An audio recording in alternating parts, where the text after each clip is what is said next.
Welcome, and I'm very glad you're interested in me guiding you in an exploration of a carousel, a fully functional carousel in terms of links. So, this short video will show you what you can do on your own in any degree of detail and in any direction you choose. To start with, I have to remind you that each of these screens can be clicked and enlarged, and if we do so now, please, you see that the name Oedipus means nothing unless you analyze it, and the image will help you remember. So, carousels are about notions in words linked with notions of images, so they potentiate each other and facilitate memorization. Here you have Oedipus confronted with a dilemma by a sphinx that threatens his life if he doesn't know the answer. You threaten the life of a patient if you don't know what you're talking about. And if we look carefully at the name Oedipus, so we know that it has to do with podal, meaning foot or feet, like in podiatry, and edema, which is swelling.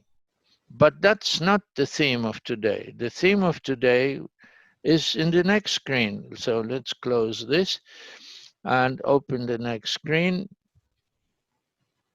And the next screen is then about attachment.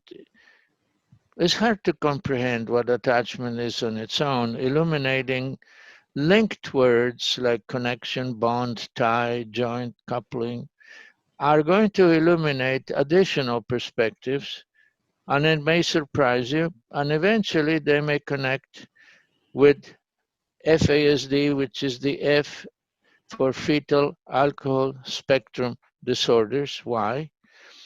Because children that were impacted by alcohol before they were born very often have difficulty developing attachments. So, since in this instance, I personally, you may not, but I personally am interested in medicine, I will then try to explore FASD, and I may then go on away from the carousel toward an external source of information. And I find it by clicking the second time on the enlarged picture. And here I am seeing then an illumination of where I wanted to go. I may have chosen to go somewhere else, but I went to FASD.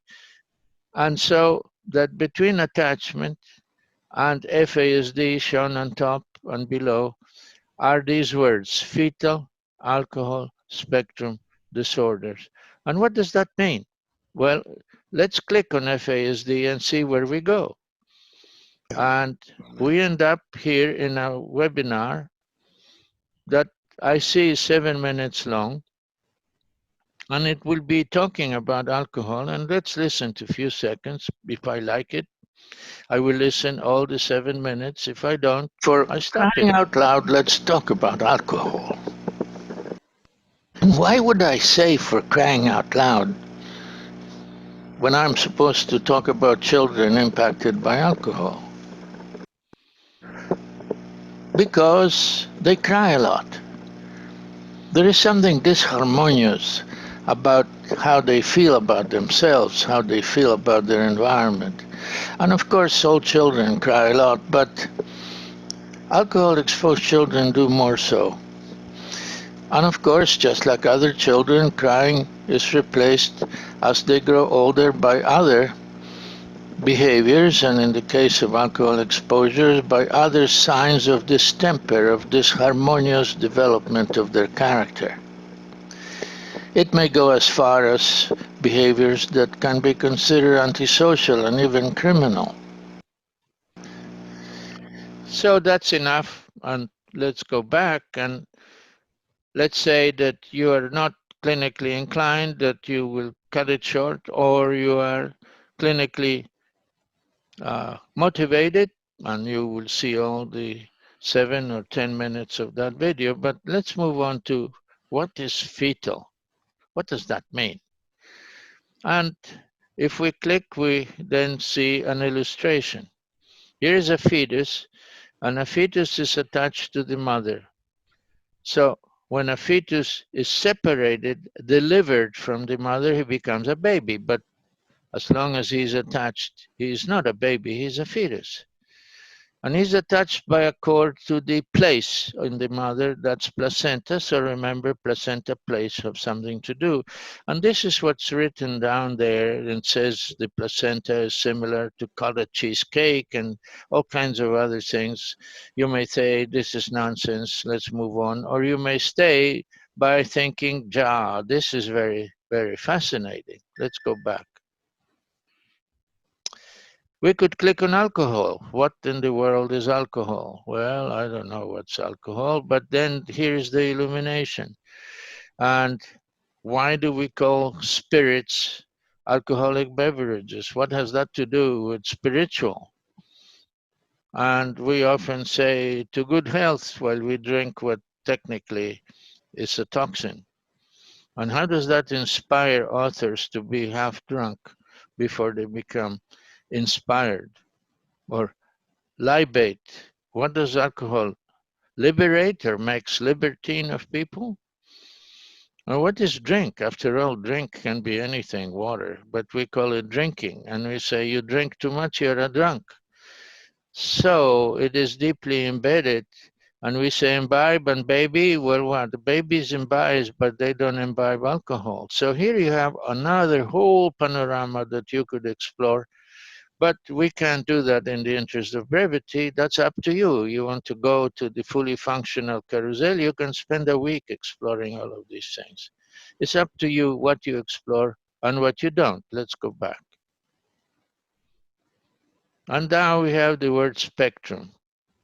Well, you heard of the word spectacular, but in medicine you have the speculum, but also in Latin, speculum is mirror and so on. And here is an exposition of all the roots: special, specialist, species, specimen.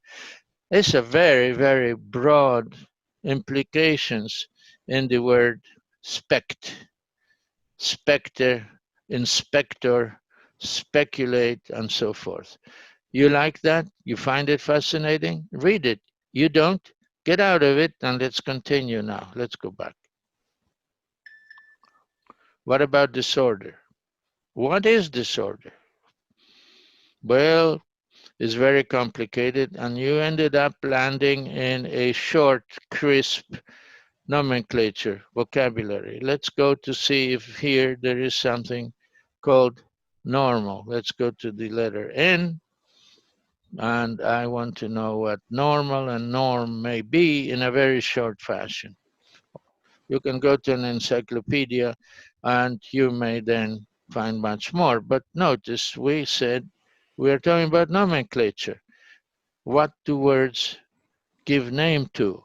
And then you have norm, which is statistically defined what 95% of subjects are like. Normal, norm, prevalent, optimal, and so forth. So optimal, what is that? Optimism, no, it's health. So let's look at abnormal. Maybe that's disease. I don't know. Let's see. So we go to AB, and AB is always a very, very important thing. And wow, there is no AB in this listing. So there is a gap, and you are on your own, and you may go into the abnormal. But maybe there is disease. Let's see. Let's look at the letter D. Is there disease here? Yeah, there is disease, mental or physical instability away from homeostasis. Interesting. And disorder, meaning lack of order, is characteristic of malformations and diseases. And then, of course, there is a related term called disruption, implies external negative impact on a normal process. So it's up to you. You like it, you're fascinating, fine. If you're not interested, get out of here. Let's go back. And finally, then we go into attachment, which we started from. So the sandwich between FASD and attachment was explored through the perspective of fetal alcohol spectrum disorder. So I think you will remember at least some of it. Let's go back.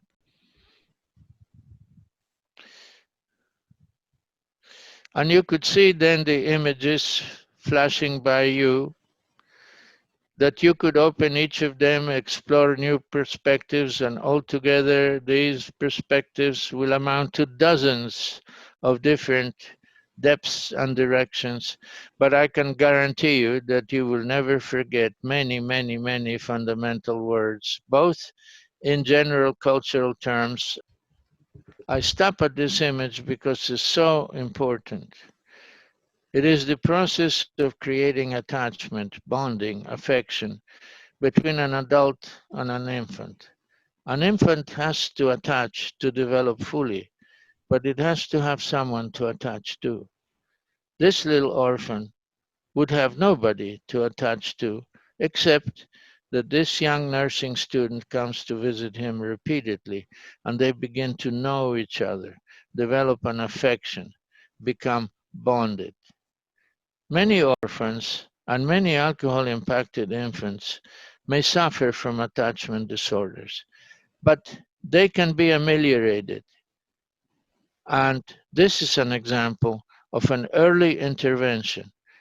It is definitive, it is risk free, it is essential, but unfortunately, we have many, many, many children that have attachment disorders that could have been prevented and could have been improved or ameliorated.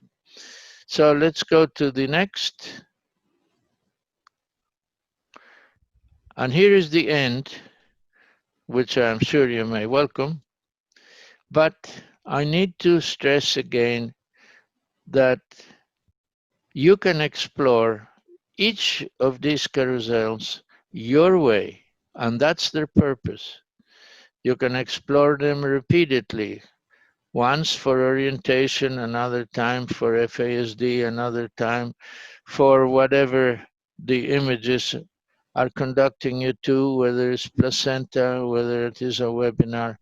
Each carousel is very rich in potential pathways that you can explore.